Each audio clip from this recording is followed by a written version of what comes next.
Hey, good morning, everybody. Renee here. I'm walking on the jetty that goes out to the harbor lighthouse, and something occurred to me. You know, we talked this last weekend about self-control, and being out here by these giant rocks on the shore reminds me of a great ancient Greek myth about self-control. It's really quite brilliant. You might remember it if you ever took a Greek mythology class or a Western Civ class. It's the myth of the sirens. The sirens were beautiful women who sung a song that was so entrancing that the male sailors who heard the song of the sirens would steer their ships toward the rocks, and they would wreck their ships on the rocks trying to get to these beautiful women who enticed them with their beautiful songs. And of course, that was the whole point of the myth of the sirens. The sirens were not really beautiful women. They were evil spirits that were luring these male sailors to their destruction. So the question was, how did you get past the sirens and their tempting song? Well, in Greek mythology, there was a hero named Ulysses, and Ulysses has an idea.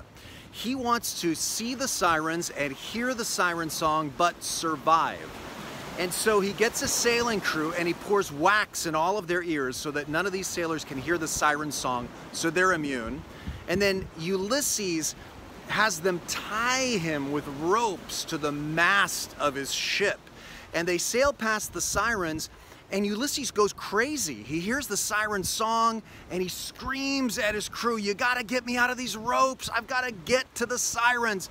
Of course, they can't hear his screams, so they sail right past the sirens. Ulysses survives hearing the siren song, but for the rest of his life, he is haunted.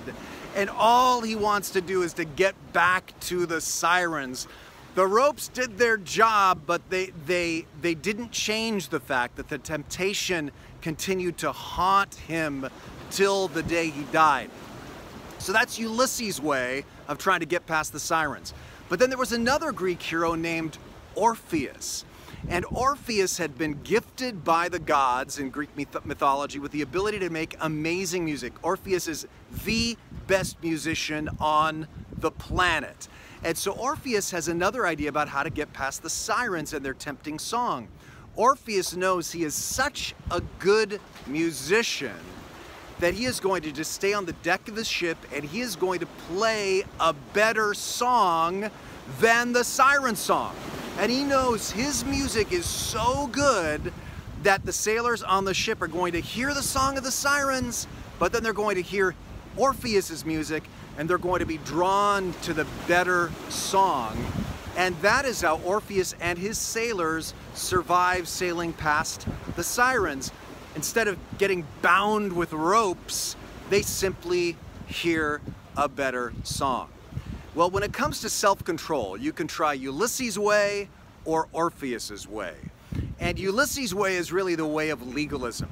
Legalism will provide you with all the ropes you could ever want to try to bind yourself from hearing the siren song, but that song will always haunt you, and those ropes will never really cure you of the temptation. Or you could try Orpheus's way and hear the better song. And of course, the point of the Bible is that Jesus Christ gives us the better song. And that's why instead of resisting the temptation, the key is to refocus on Him. We talked about this past weekend, but one of the great verses in the Bible about this, as we saw, is in Colossians chapter 3, verses 1 and 2. "Since then, you have been raised with Christ. Set your hearts on things above, where Christ is, seated at the right hand of God. Set your minds on things above, not on earthly things." As you go throughout your day to day, don't listen to the siren song and bind yourself with ropes. Instead, refocus on the better song. You do that, and I know you're going to have a great day.